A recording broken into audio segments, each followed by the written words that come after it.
सारा ओडिशा रे शिशु बाटिका रे नामलेखा खड़ीछुआ और प्रवेश उत्सव पालन हेउथिबा बेले बलांगीर जिला पाटनागढ़ ब्लॉक सोलबंध कस्तूरबा गांधी बालिका उच्च विद्यालय रे पालित होईछि ब्लॉक स्तरीय खड़ीछुआ और प्रवेश उत्सव।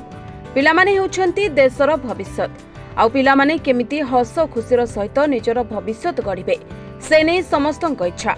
पिलांको उज्जवल भविष्यत कामना करी सरकार एबे अनेक प्रयास जारी रखिछंती। एमितिकी समस्त सरकारी स्कूल मानकरे दंडमुक्त करी अनेक नाच गीत खेलकूद सहित पिलांकु सठिक भावरे शिक्षादान करा जाउछि। एही उत्सव रे मुख्य अतिथि भावरे रीता पांडे उपस्थित रहिथिबा बेले सम्मानित अतिथि भावे गोष्ठी शिक्षा अधिकारी शंकर प्रसाद माझी जोग दैथिले।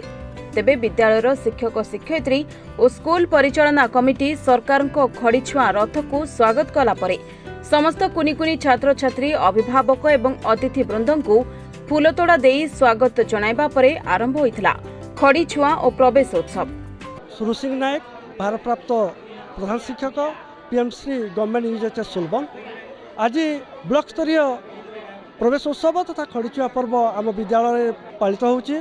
आम मुख्य अतिथि रूपे पाइथिलु आम सरपंच श्रीमती रीता पांडे मैडम को तथा आम सम्मानित अतिथि रूपे पाइथिलु रिटायर्ड बीओ श्रीयुक्त अमर सिंह मेहर एवं आम सभापति थिले ब्लॉक शिक्षा अधिकारी श्रीयुक्त शंकर प्रसाद माझी एबीओ मोहरा सार रतनधरुआ सार एवं समस्त सीआरसीसी आज आमर एठिरे पर्वर सम्मिलित होइचंती एवं माता पिता अभिभावक छात्र छात्री समस्ते बहुत खुशी रे अछंती। मोर ना होची शंकर प्रसाद माझी बीओ पाटनागढ़। हाँ सर आज होची आमर सारा ओडिशा रे प्रवेश उत्सव एवं खड़ीछुआ उत्सव आमर शिशु बाटिका मन कलाई करा जाउछि। सर समस्तंकु जय शिक्षा जय जुहार।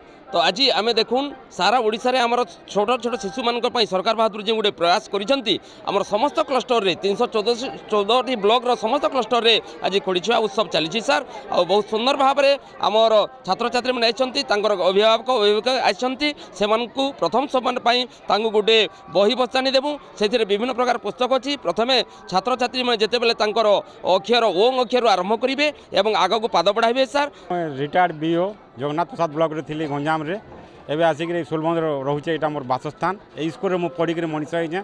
आउ प्रवेश उत्सव के मते प्रति वर्ष डाकुचन सम्मानित अतिथि भाव में आउ छुआ मान प्रथम सोपान है आ सरकार एक अभिनव प्रयास तेल आम मैंने बहुत खुशी एटा आगर भी चलुचे आगे भी चिंता यार उज्जवल होगा कार्यक्रम से भगवान कामना करुचे। Patnagarh Jagannath Dharua report reporters today.